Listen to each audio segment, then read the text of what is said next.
Hi, my name is Tempest, and this is part 5 of my pregnancy journey, the birth story of the Graceful Birth. Follow me.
We are at part 5, and this is the conclusion of my pregnancy journey. I want to say thank you to all of you who have been tuned in from the first part till now. And of course, I have some special guests with me today that will be sharing and helping me share this last birth story. So I have right here next to me my husband, Rodney Hobson, and our beautiful rising warrior, Annie Hobson. And so I'm just going to get straight into it, okay? so it was June 13th, I believe. That was a Monday at about 1 in the morning, and I was just getting ready to go to sleep, and I started having a contraction. So it wasn't intense or anything. It was very tolerable. In fact, I thought it was a Braxton Hicks, which I had experienced in the first trimester, like around the time where you get your ultrasound. But it continuously kept going on, right? So I just laid down, and as it continued on, I did start these methods of breathing, which I learned in the childbirth class that we both took to prepare, which I failed to acknowledge that. But yes, so we did take 2 childbirth classes and in the preparation. And so one of the methods they talk about and they just emphasize on is breathing. And so even though I didn't know if this was a real contraction or a Braxton Hicks, and it wasn't severe, intense, but very tolerable, I still just started the breathing exercises and methods that we had learned. So as the contractions continued on, I ended up pulling out my app, which I used throughout the pregnancy as well, and it has been such a blessing. It was so informative, and it really just took us through the development stage of our baby girl as she had been conceived all the way up until birth. And then it still gives information regarding postpartum now for me. So Birth Center app, that's the name of it. And so it has been, uh, if you haven't had an app or haven't got anything to kind of just help you with the developmental process, or if you are like planning to have a baby and needing some more information as you go through the process, I definitely recommend the pregnancy app, the Birth Center. So, and I'll link it in the description too. So I put out on there, they have a timekeeper for your contractions, because one other thing that we learned in the childbirth class was you want to try to labor as much as you can, as long as you can at home before you come to the hospital, which that was the plan. And so they said when you have that 511, that's when you can start heading to the hospital. So that is when the contractions are every 5 minutes for a minute long, and this is going on for a whole hour straight.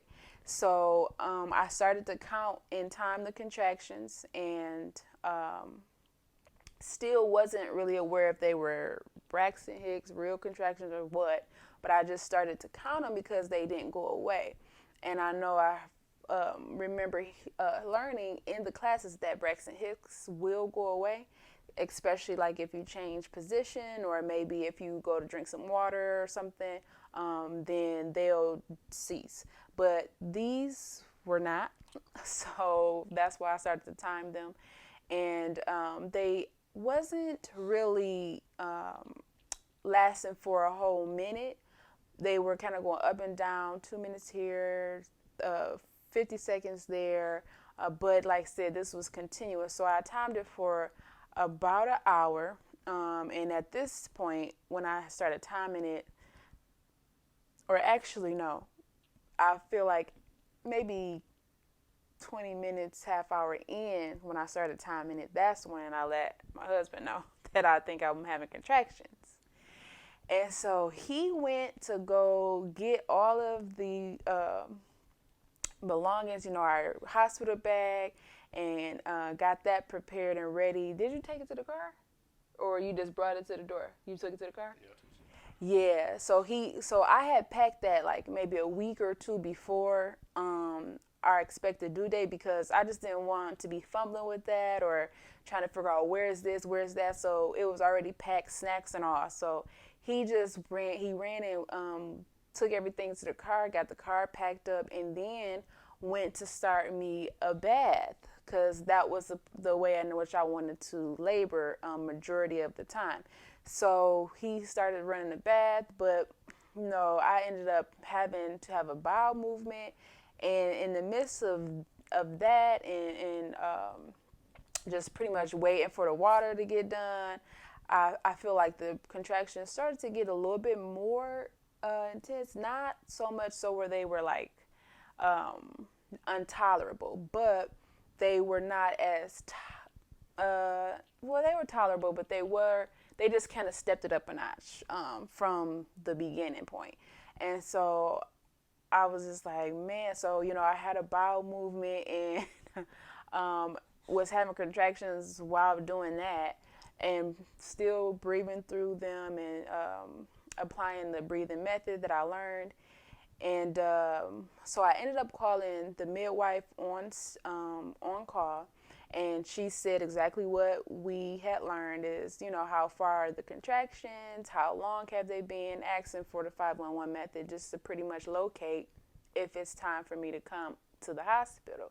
And so I did tell her that they were not really consistent at being 1 minute lengthwise, but they did seem like they were progressing, and they were lasting far as the hour time frame. We were now into like 40 minutes or so, 45 minutes. So she said, well, you can choose to continue to labor at home until they get to the point where they are at that 511, or you can come in. It's really up to you, whatever you feel comfortable with doing. And so I said okay, and in my mind, I was purposing to labor at home, and as much as and long as I could, but they seemingly started to progress more and more, and then they did became more intense. And so not where they wasn't tolerable though, but they just started to increase as far as intensity. So I was like, yeah. Well, I think I should go to the hospital. So the bath water was just still wasn't it still we didn't even empty it out. It was still there. I mean, like, because I never even got a chance to get into the tub. We ended up just leaving and going to the hospital, and so we drove, and I'm breathing through each one. At this point, I'm having to like breathe through them and not really talk. So I'm thinking, based off what I learned in the midst of preparing in the childbirth classes and everything, that I'm pretty far along here. Like, it won't be no time before, she comes. So we get to the hospital, and I get checked in, and they check me, and I was only at like, wasn't it 3 centimeters? I think. I think it was like 4. Yeah, 4 centimeters. Now, mind you, I was at 2 centimeters for about 2 weeks. Dilated, that's it. Now, mind you, I was at 2 centimeters dilated at like 37, 38 weeks when I went to get my checkup. And so we was thinking then that she was going to come early.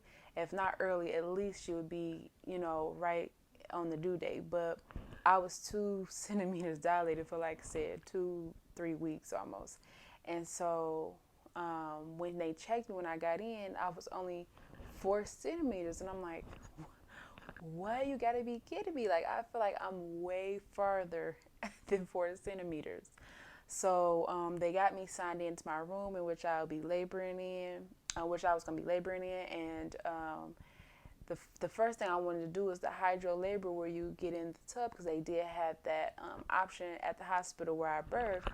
And so I was looking to get in the tub. Like, that was my goal. Like, let me get in this tub, for a minute as we labor and, most of the labor and, knock these out. And so got in there, and it wasn't what I expected, but not to say that it doesn't bring relief in the contractions, but it wasn't bringing a whole bunch of relief for me, I would say. And not relief like you can't feel it, but intensity. So I was in there for about, what'd you say, about 20 minutes, 30 maybe Like half. 35, 45 minutes. Oh, was it? It seemed like it was way shorter than that. Yeah, well, it seemed like it was shorter, but so I was in there. Then finally, I'm like, okay, let me just get out, because I'm not getting comfortable. Like I just wanted to be comfortable, and I just wanted relief, and that wasn't giving me that. So I got out the tub and got in the bed, and my nursing staff, my midwife, they were all great. My husband made sure that they had my birth plan that shared the request that we had as far as the birth. And so they were great at honoring that, which I was so thankful for. And they assisted with like comfort measures, and we was pretty much just working through that as I was laboring, like just trying to get, like I said, relief and some comfort to continue forth through the labor. So it was about 20 hours. 20 hours. Like I labor all Monday that day, and I got to the point where I just got fatigued.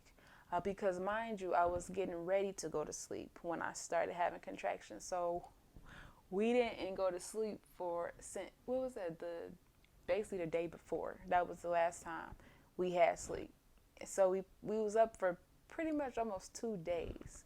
Yeah, the last time we slept was Saturday night. Right. Yeah. So I was tired. and I had been laboring for 20 hours, like I said. At one point,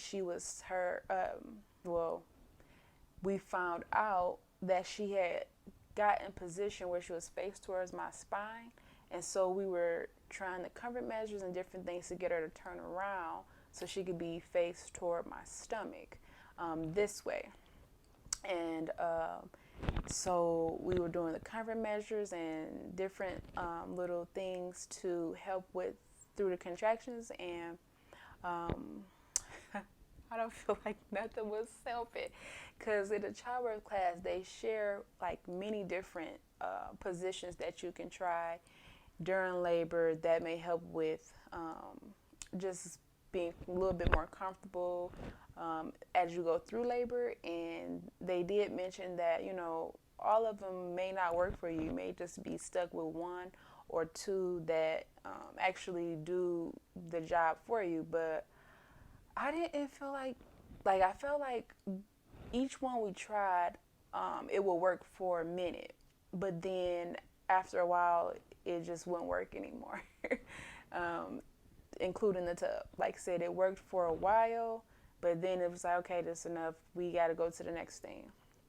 So, like I said, we had 20 hours, and I ended up, because in our birth plan, the request was not to do natural as possible, and not to have no medication. C-section wasn't an option, no epidural, any of that, right? So after 20 hours, I was so tired, fatigued, and everything, and I did feel like I was feeling urges to push for whatever reason. I'm not sure, but I got to the place of 7 centimeters, and that's where I pretty much froze at 7. They got bigger than that. Towards the end, they got about 9. But that was before the epidural, right? Yeah, because remember I stopped. I think it was after. Yeah, that's when it started. Yeah. So that's when I just ended up giving in to getting the epidural, just to get a little bit of comfort, because I had been going 20 hours. And so they did give me the epidural, and I was able to dilate to up to 10 after that. And but I was able to dilate and go through the contractions a little bit more relaxed than the first 7. Because, like I said, now that epidural had kicked in and everything. And it was at that point where between 7 and 10 centimeters that her heart rate dropped for the first time. And I believe it was for like 6 seconds. So at that point, the staff informed me that if this happened again, that they would need to do an emergency C-section. So I was like, what? I mean, because that wasn't part of the plan at all. In my mind, that was not going to happen at all. I was not going to go forth and even resort to a C-section. So to hear that, I just was like, first of all, I had a low-key fear of surgery anyway. So a lot of emotions just kind of rose up, and negative feelings, I would say. And so after that, they actually started to prep me in case it happened again, so they can just rush me straight into surgery. So at that moment, I kind of went, I was thankful, first of all, for my husband and mom, who were just bred of the Holy Spirit. And I asked them both. I asked them both, like, what do y'all think? Y'all think I should get the C-section? I mean, because, I'm mentally tired at this point. I'm physically tired. I'm fatigued in all areas. So I'm barely able to make a decision, because I'm just so exhausted, But of course, they was like, pretty much saying what the staff was saying. If she's in distress, then we need to go forth with it. And that was one thing that I did keep in behind in the back of my mind is that if for whatever reason that come to the point where she becomes in distress during the delivery, that would be the only reason that I would submit and get a C-section. But other than that, it wasn't on the option list at all. But so, needless to say, it did happen again, and at this time, it had dropped for 10 seconds. And so they let me know. They was like, yeah, we got to get you back there and hurry up and get her out. So we went back to surgery. They did allow my husband to go back with me, and gave me the medication and everything that you need before surgery. Mind you, I don't take medication, so I just felt like I was like drugged up. And I was back there, and I remember asking them how long will it be, and they told me like about 45 minutes to an hour. But it didn't feel like it was that long. I feel like it was way shorter time frame than that. But I remember laying there and just feeling tugging, not anything else, just tugging down, on the other side of the little curtain thing they have. Then my husband was sitting up in my head, and what did you say you was instructed to do? Because I was, before he answered, I was like kind of going in and out, if he wasn't there, I probably would have just been asleep or something. Like, I don't know, because I was tired. And then I had the medication in me now at this point. And so, but him talking to me, he started to talk to me. And that really helped me, like, stay alert and awake. So she had really wanted me to record and take pictures, but God had instructed me to just keep her attention, keep her eyes focused on me while they was doing the C-section. Mm-hmm. Yeah, and like I said, I was super grateful because like I was just feel like I was going in and out, So then it was 1:00 in the morning that Tuesday, which was the 15th, and our beautiful rising warrior was born. And like I said, it didn't feel like it was that long as they said it was, and they showed me her, and I think this is funny, but then I asked, like, do she got hair? I think I asked, like, do she got hair? I don't think so. I don't remember, but I know. I would be like, I asked, like, do she got hair? And then you was like, yeah, she got a full head. Yeah, around that time I was taking pictures. Yeah, because he did, sir. I went over there, yeah. And I was like, you just got hair? And he was like, yeah, just got a full head hair. I was like, oh, thank God. Because I didn't have heartburn. And I know that said, to say when you have heartburn, then your child have a lot of hair. But I didn't have any heartburn. So I was just concerned that if she had hair or not. But I don't know how I could have questioned that. Look at my head and, well, twist it up now. But both of us got full head of hair and curls. So I don't know how I could have questioned it. But I just was relieved to hear that. And just happy to see her and thankful that she was, she was out and, relieved from that distress, and she was healthy, nothing was wrong.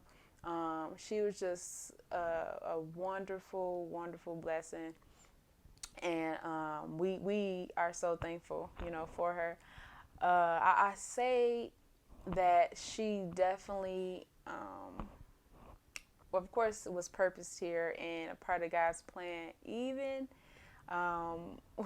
even though at first, as you all have heard, and if you've been keeping track and staying tuned with the parts of the series, in the beginning, like, I wasn't really wanting to have a baby right now. I wasn't ready to start expanding our family, but I really can't imagine to not have her, and I wanted a boy too, but I'm so thankful for my princess, she is awesome.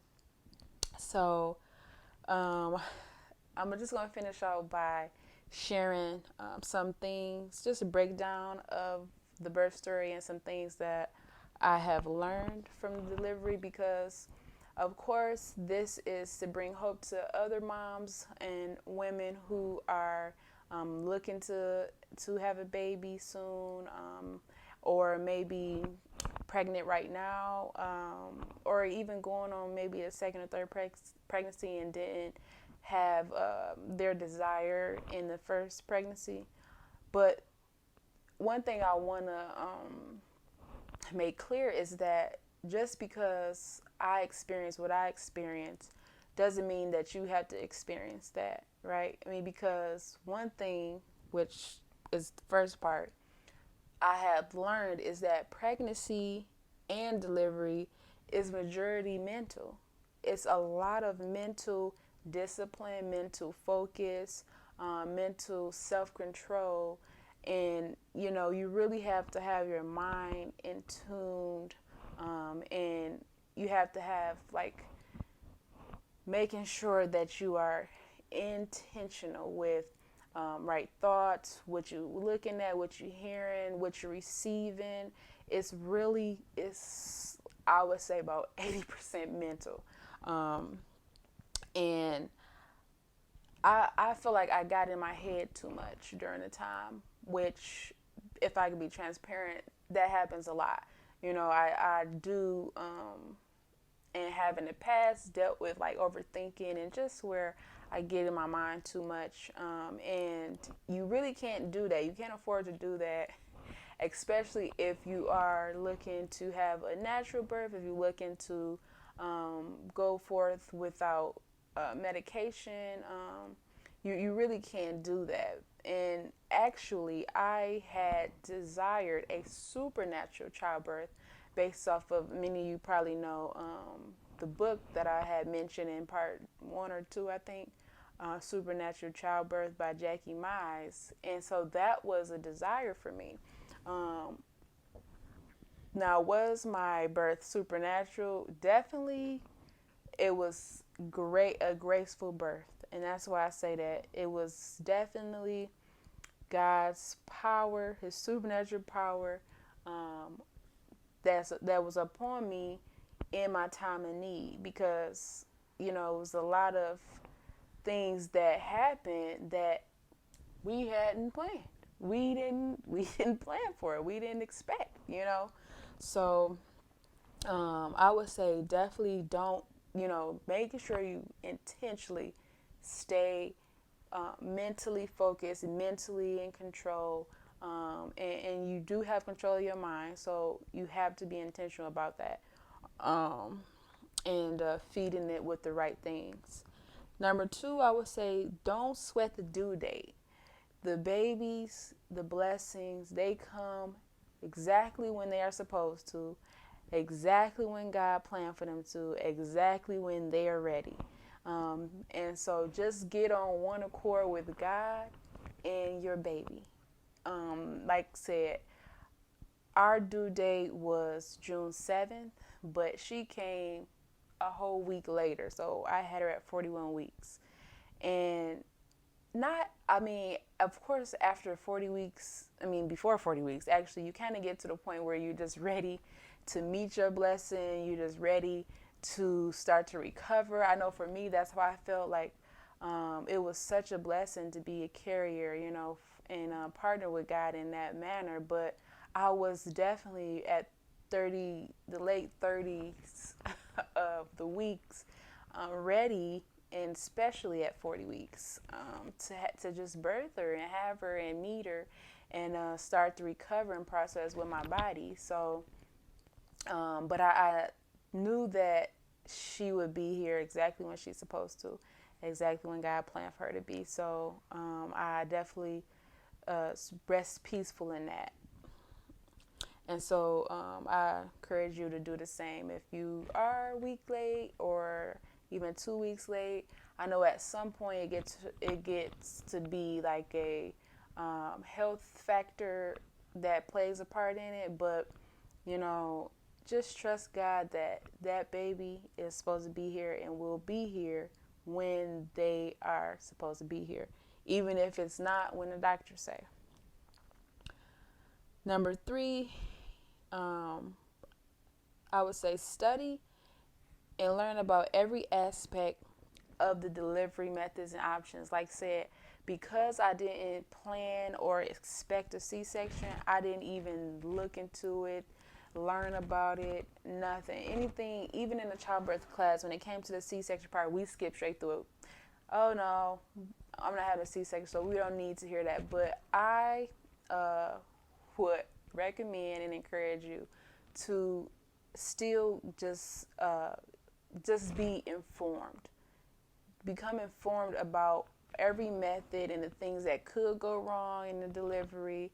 And you don't have to receive those things or even set your mind on the fact that something may go wrong, but just knock out that fear, of the unknown, and just that fear of what if, by just becoming informed by all areas and methods of the delivery, and like I said, things that could take place that you may not be expecting, and definitely the different options and ways in which you can bring comfort measures before even going forth with more severe actions like a C-section, etc.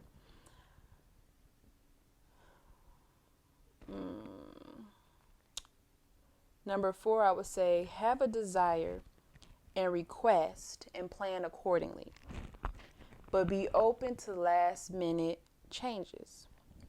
Now, the whole thing behind her heart rate dropping and me having to get that emergency C-section, which we found out was she had a short umbilical cord. And so because of that, she was pretty much stuck. She couldn't come down farther. She couldn't turn around. And so that's why, all those comfort measures wasn't working. And it wasn't, we was thinking that she was being stubborn and just not wanting to come out of there. But in reality, she couldn't come out of there because of her umbilical cord being so short. And so that's what resulted in the heart rate dropping, and like I said, me having to get that emergency C-section. And if I hadn't got that, so many things could have gone wrong. And so I'm glad that I did go through with it, even though it was the last of my thoughts and desires. But be open to last minute changes, because like I said, that was super last minute, where I had to go forth and get a C-section. Number 5, I would say remain calm and at peace, in control mentally, because this plays the biggest part in how things progress and turn out. Like I said, I feel like I got in my mind a whole lot. And so for those reasons, I feel like that's why I experienced so much tension with the contraction so early, because but I understand if you like a first time mom and it's your first time, because this is one thing I was thinking myself, like, how is it going to feel? Like, how am I going to know? How intense is it going to be? What is the actual feeling? It's like, because for me, I try to plan and prepare for everything, but one thing that I'm learning is that you can't prepare for everything in life. Some things in life are going to come at you and you're not going to be able to prepare for it. And so, at least not in the way in which you think, down to the specifics. But I feel like keeping that peace, that would have kept me prepared.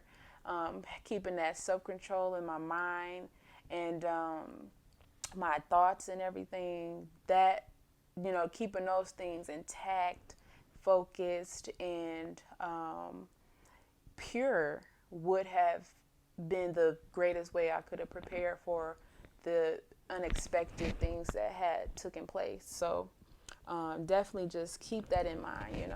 If it's people speaking into you the wrong things that's contrary to what you're believing for as far as your pregnancy and delivery, then you have to politely, you could do it politely in a loving way, but shut those things down, and also shut those voices off. Don't keep entertaining or even engaging with them during that time. Do whatever at all costs you need to do to keep at peace, stay at peace, and keep your mind focused and in self-control. Number 6, I would say lean on your support if need be. Don't hesitate. Don't hesitate. Don't hesitate. Specifically, first, God being, the one who is with you.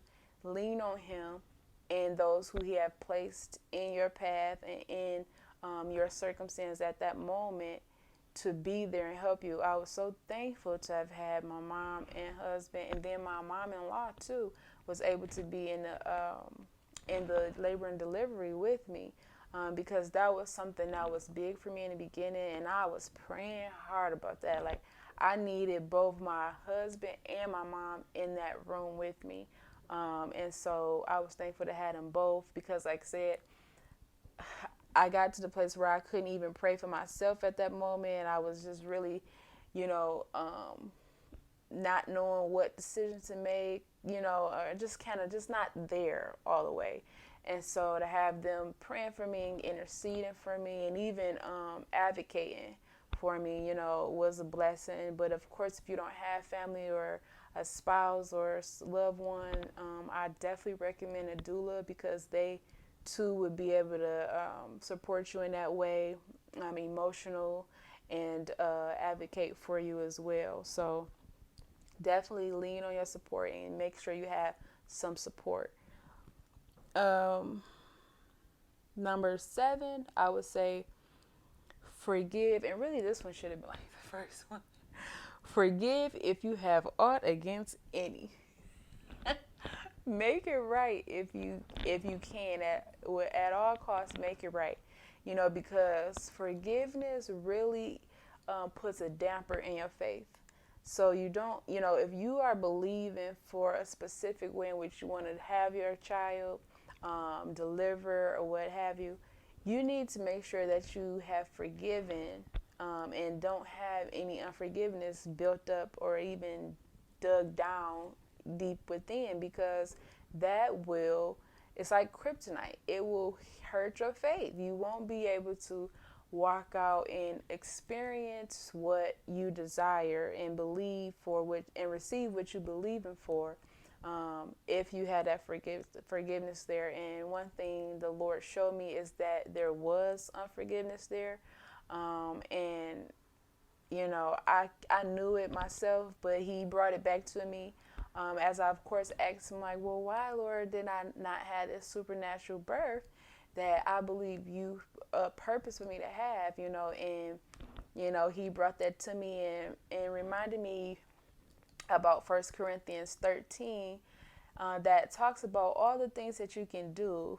You can do all these things, but if you don't love, if you don't love, then you have nothing. You're nothing.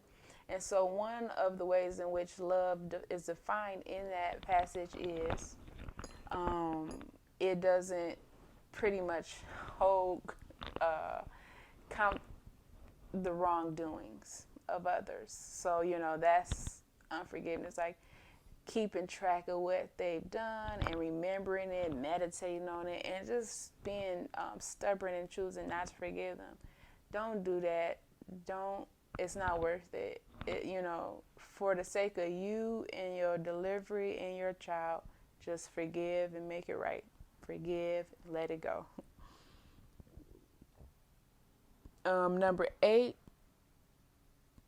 which I kind of touched on, block out and guard your eyes and ears from the negative stories, experiences, etc. One thing I also feel like I did was got too engaged with other women's stories and their experiences. And so if they experience something, then I took it up on like, well, what if that happened to me, or that could happen to me, and that could bring doubt, which also could hinder your faith. And so I would say, like I said, don't get too caught up in that and other people's stories and their experience, because everybody's experience is different, and everybody, faith is at a different level, and everybody's heart is not the same. Everybody's desire is different. So you don't want to attach your manifestation and your delivery with somebody else's, and just be cautious about, like said, being engaged and really caught up in everybody else's and what they did and what they experienced and what happened to them. You know, focus on what you want, focus on your delivery, focus on your mindset, your peace, and God being with you. So, number 9, I would say, is know where you are in your heart regarding your faith. And that's important because sometimes we may think that we're in faith or be assuming that we're in faith, but many times we are really not in faith, especially if you find yourself rationalizing or going back and forth, thinking what if, and doubting. You know, you're not really in faith. And so you need to make sure that you grab hold of that by continuously feeding on the truth, and getting the truth rooted in your heart, so you can know even when things come up or something come about that you didn't expect or contrary to what you're believing and standing for, that you will have your faith in a solid foundation that will rise up, that because you've been planting it and putting it in your heart. So you must know that, because faith is not anything you want to play with during this time. And you don't want to come to a place where you are finding out through experience and actually going through the whole laboring process and realize, I'm not in faith. You don't want to get to that point and find out. So know thyself and make sure that you are in faith and that you truly believe in your heart. And like I said, that comes by feeding off the truth. And then lastly, I would say remain thankful through it all.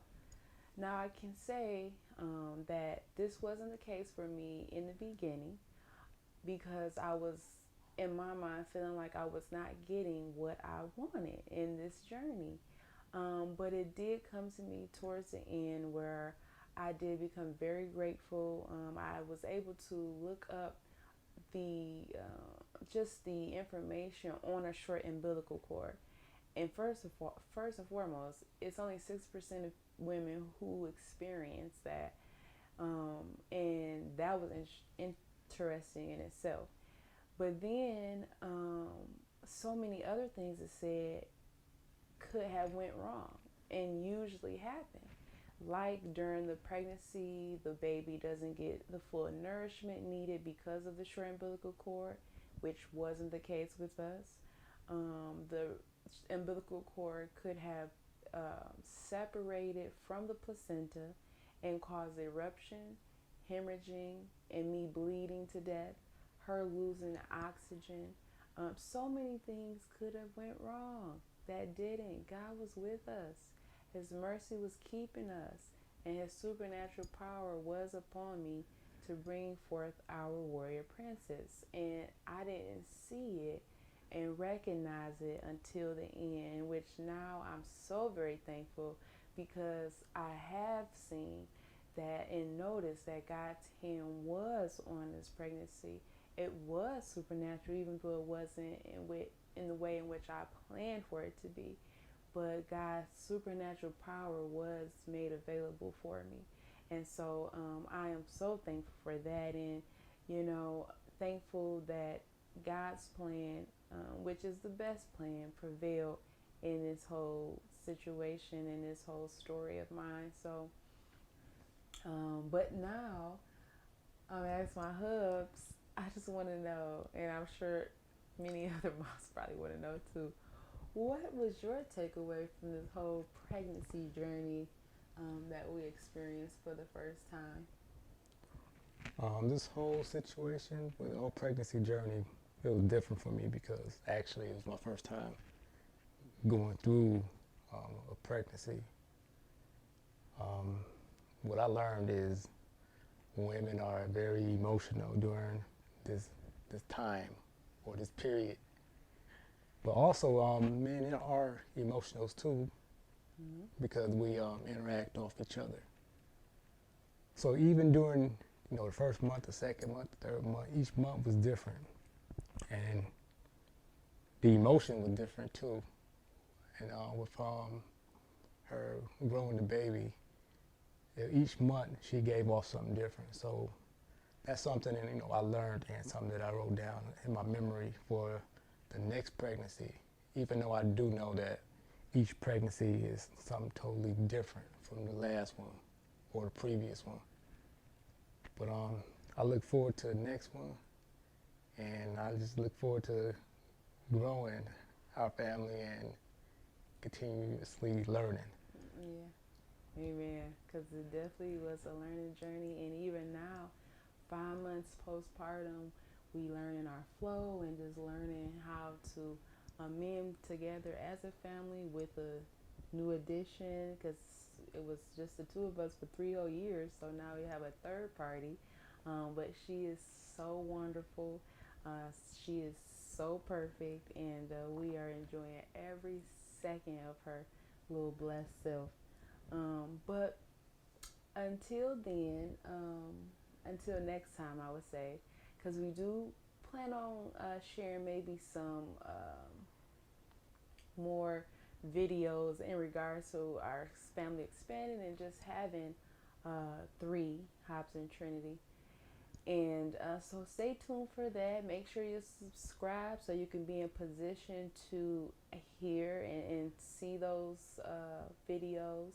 And then like, comment, feel free to comment, and then share as well with people who you feel like this would be a blessing to, that would bring hope, because that's ultimately the reason in which I believe God wanted me to share it, and the reason that I even submitted to sharing it is that mamas would have hope and be encouraged to bring forth, however many babies that they desire, but work alongside with God, partnership with Him, and carrying and delivering and just operating in the supernatural miracle of bringing forth life. So yes, it's been a wonderful journey, and this is my story from a miscarriage to a graceful birth. We'll see you soon. God bless. God bless.